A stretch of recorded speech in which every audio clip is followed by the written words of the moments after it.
Hello, I'm Pascal Brakman, and I would like to demonstrate you a great new feature of the search module on RouteYou. You select the search module by selecting this button, search for a route, and here I get the route searcher. I want to select a specific place, Pickering, and I want to see if that's an interesting place to start my cycling routes. So the first thing I do is select here what type of route I would like. I'm just going to select generally cycling routes. I could be very specific, gravel bike, recreational, and so on. I'm just going to select this general one, and I'm going to go to Pickering in this case. The system will detect the possible options of Pickering, and here I can select one not in US but in the UK. The system zooms into the area, and now I see that I have 61 solutions from routes starting in the area. I want to be more specific and filter on round trips. So here's my route type, and I want the characteristic loop shaped, so it has to be a loop, the route. And I'm just going to go to view my results or click on the map to see my results. So now I get 22 routes which are starting from Pickering. Now the problem is that if I zoom out, the system always looks for a solution in the whole map area. So here I have now 189 routes. So it's not only any more routes which are starting or going through Pickering, but also routes like this one, which is going much more south of Pickering. I'm not interested in those. I'm only interested in the ones going through Pickering. So how can I now get an overview of those routes? Well, let's zoom in again on Pickering. And yeah, here's the spot. I'm going to switch off this option search as I move the map.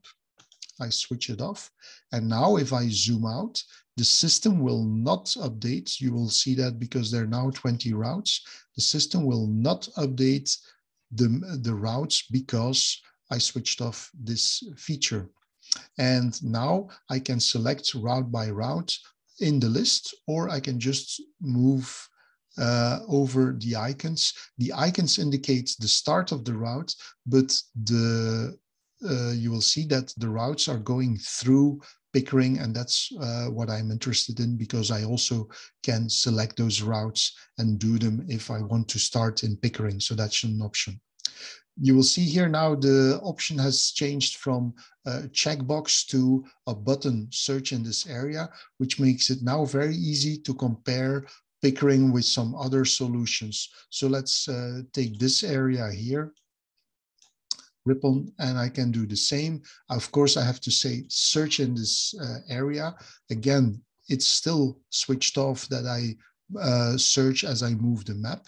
So it means that if I now zoom out, I only get the routes, and there are 14 in this spot which are fulfilling my criteria. Same thing, I can go to Carlisle, do the same thing.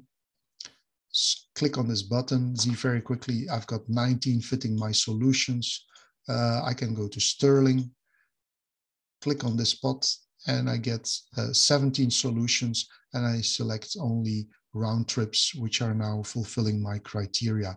I can be more specific and filter on something like keep into account the distance. I want at least 50 kilometers, but less than 100 kilometers. And I can now see I've got 5 solutions from my point in Stirling. And if somebody else is more interested in hiking, we can select walking routes. Again, I have to search in the area. There's no solution because the length is still on 4,802. That's too much, of course. I want to keep a loop shaped. I remove this, and I get now routes within the area. Again, I want to be more specific. We said we wanted to start in Stirling. I'm going to search in that area. And now if I zoom out, I get only 2 solutions here for starting exactly in Stirling. If you want to be a bit more less specific or if you want to be less specific, say, well, this whole area is okay for me. I can search in this area, and now I get 121 solutions. But of course, they all start or go through a part of this area. So that's the great feature here of this button or this checkbox, which allows you a lot of functionality. Have fun with it.